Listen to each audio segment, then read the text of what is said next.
Hey everybody, it's Cynthia Porter with Visit Winona. Ed Hoffman is running the camera. We are Facebook Live from one of Winona's most legendary and sacred festivals. This is the Dakota Homecoming, or the Great Dakota Gathering. It's called different things by different people, but it's a festival that goes on here one time a year. It's about 16 years old, and if you've never been to this, I'm going to tell you all about it. So I have been around this festival since it started. Actually, I was working for the newspaper, and some men came to town and they contacted us and said, "Hey, are you interested in writing about this festival we're thinking about starting?" And that was Lyle Rusted and Ed Lonis, and they had brought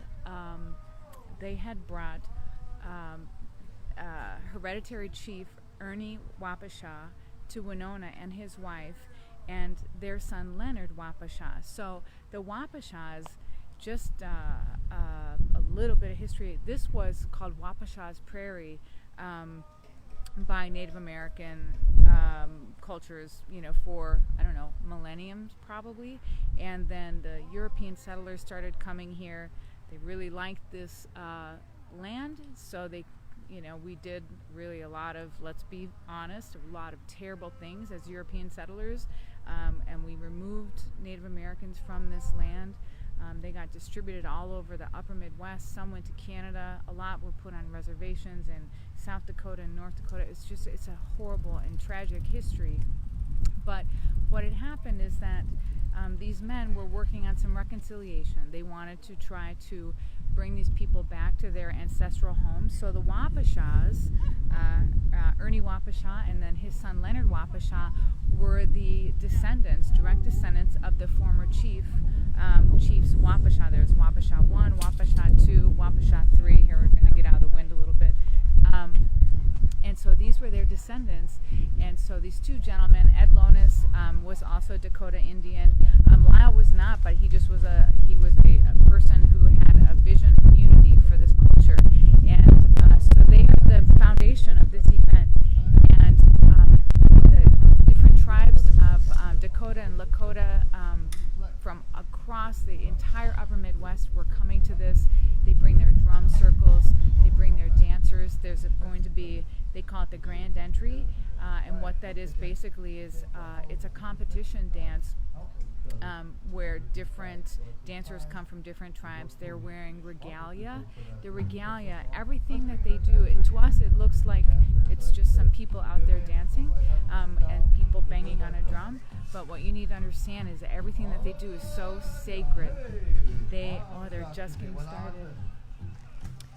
So the regalia that they have is formed over a process, as I understand, of many years, where they start building little pieces of it, and they dream it, and they are gifted items for it. Native Americans are the only people in the United States who can legally possess eagle's feathers. So you'll see some of them have eagle's feathers embedded into their regalia.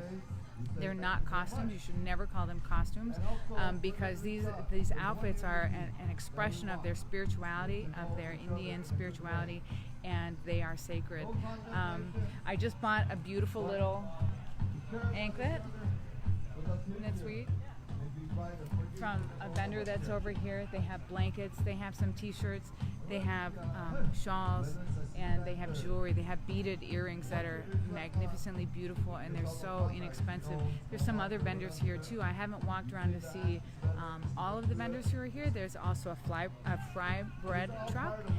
Fry bread is a very typical Native American dish. It's like basically like a really puffy tortilla that's fried, and then taco fixings and things like that are put on top of it. So anyway, the Dakota Homecoming. All right, the wind kicked down, so we'll turn this way a little bit. So the Dakota Homecoming, it started really small, but then right away it got so much bigger because a lot of donors in the community helped to bring all of these different groups in that came from as far away as Canada and North Dakota, South Dakota. It's expensive to travel, and so there were fundraisers and there were donors who made this all happen. This was an event that really was picking up steam for a few years, and some things happened. That there was a change in the leadership that it was terrible. I thought it was going to die. I thought that the event was over because it really just kind of took it in a different direction for a while. I'm just being honest with you. But now that leadership has changed around again, and some new people have come in and reinvigorated this event, and it's back. I hear one drum. I just saw another drum go by. In this circle, we'll walk up there in a minute. I know you want to see it. It's beautiful. In this circle, there'll be drum circles, and so each drum circle comes from a different community.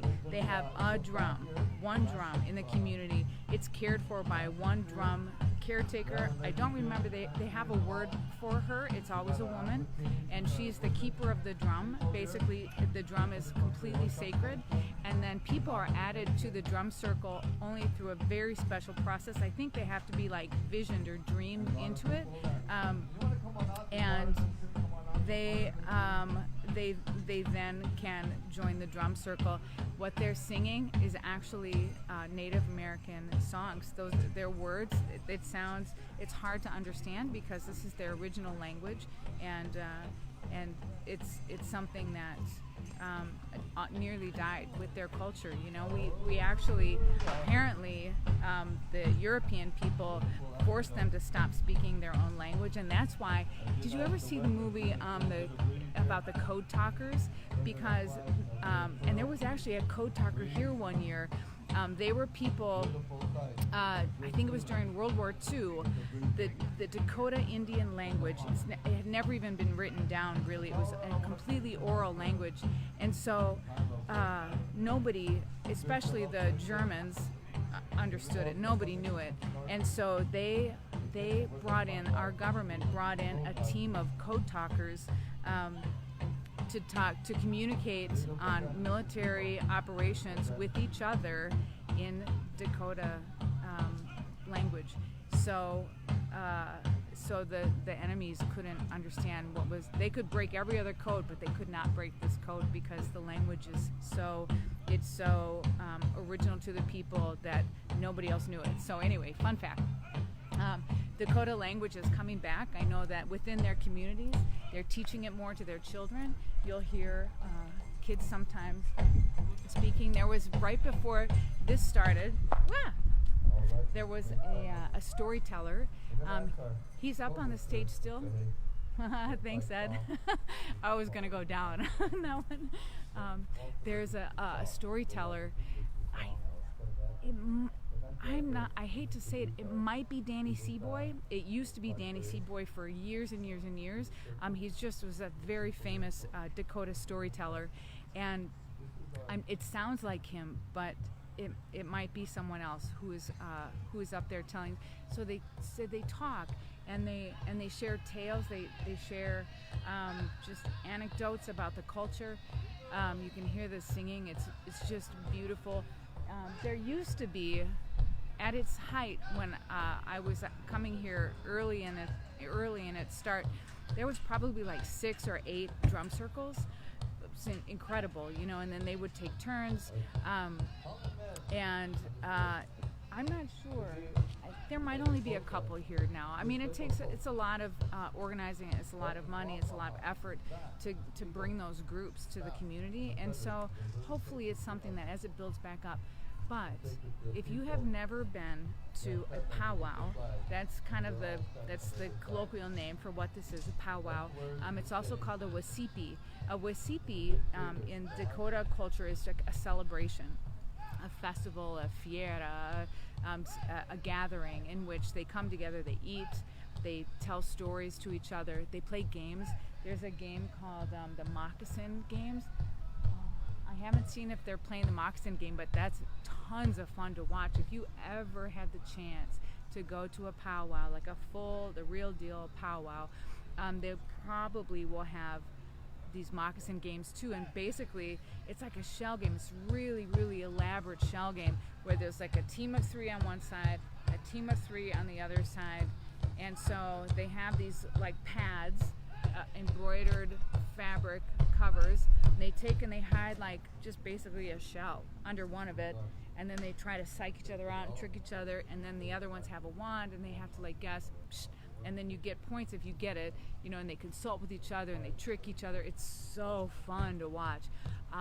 So I don't know if they're doing the moccasin game here right now, but if you ever have the chance, you have to just sit down and watch it being played. One thing about the moccasin game, girls can't play.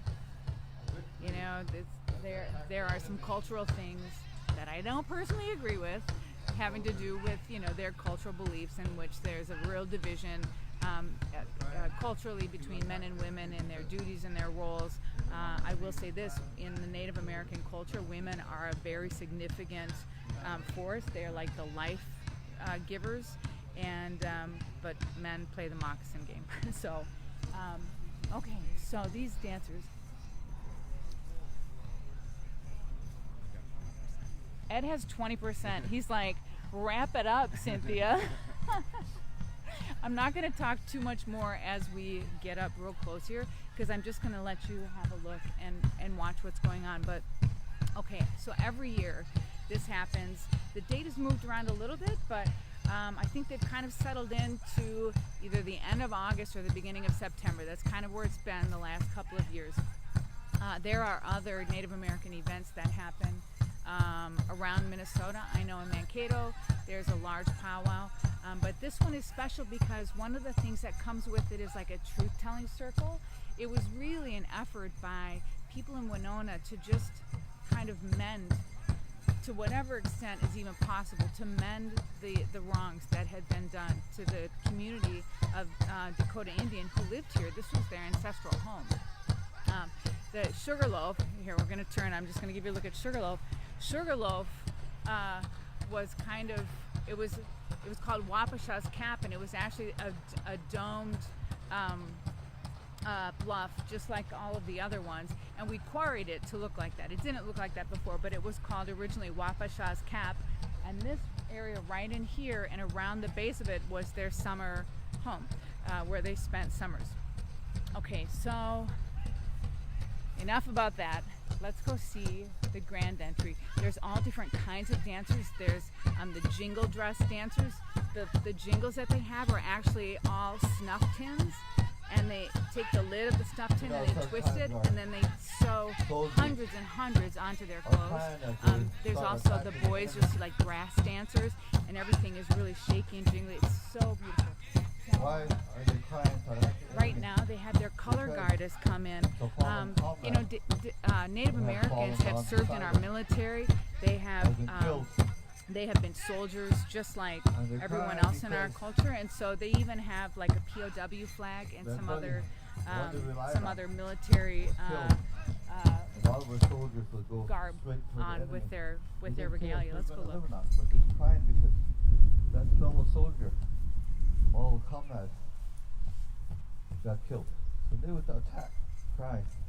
And this is part of the song, what it reflects to in their words. Ladies and gentlemen, once again, a very good honor to be here.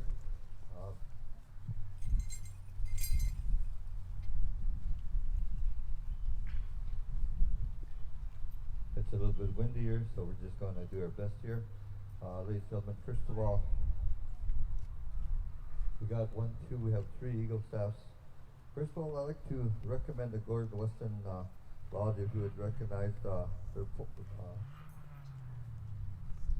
their organization there, military organization. They've been there for quite a few years as Vietnam veterans. They got together and it started, and today they still host this celebration coming together. They were here beginning, the first year that we came here when Rick and I first started here. So we're really honored to see in 1862 that is Danny the hanging that happened to our people. We've carried an Eagle staff that represents the 38 that were hung there. 2 years later, 2 more were hung, the chiefs. And that was a medicine bottle and Chalk Bay himself. And he carried that flag. I'd like to thank Vietnam Veteran Marine Corps, Base O'Keefe. Let's give him a nice round of applause. So what he's doing what Danny's doing is explaining. Here in the A lot of the Northwestern people Lodge here who are National watching Shield. are not Native American. The shield So what Danny's doing comes from is when you he's envision explaining the regalia, what the you're gonna eagle use as a staff warrior that when you they're go on the carrying, hill, and it certain has the things eagle you feathers see, coming from it. It was visions, and for this was put a on that massive shield group to hanging protect that happened, that and so it's warrior, to commemorate words those and lives songs that that were he used lost with in that- that one event. with that Um, shield. And carrying that so what today, he's we're doing on is to just see explaining the Levi music to the people. Blackbeard He's carrying explaining that. some Let's of give him their a nice round of regalia applause. to Comes from the our people. Woodchuck Nation And here. Woodchuck I Nation think they're gonna also get. I think they're gonna were get part of get going helping our with the with the actual welcome dancing to right when now. they went to war So I with, see out there also in there's scarf 1862. dancers. They're so fun to And watch. today and they carrying the and they have American fringes, flag. and This is you'll see some very young children Sandman, out there in regalia. an organization And carrying the also some American flag. very I'd like to thank old Perry people Luskins. who've been doing this This all is of their lives. Storm So veteran. Let's give him a so nice round of special. applause. I'm so happy All we're right, here. now, I'll the just gentleman I'll tell that's you standing out there with before this eagle staff. we go back up there and watch. Every okay, week I you send recognize us the American somewhere, flag already. wherever you say to Gentleman go. that's standing We're gonna eagle go. staff here This today. week, I'm so It's your happy to flag. be here at this event, Eagle staff and, comes from and commemorating I'm looking forward to where it's going to be next week. the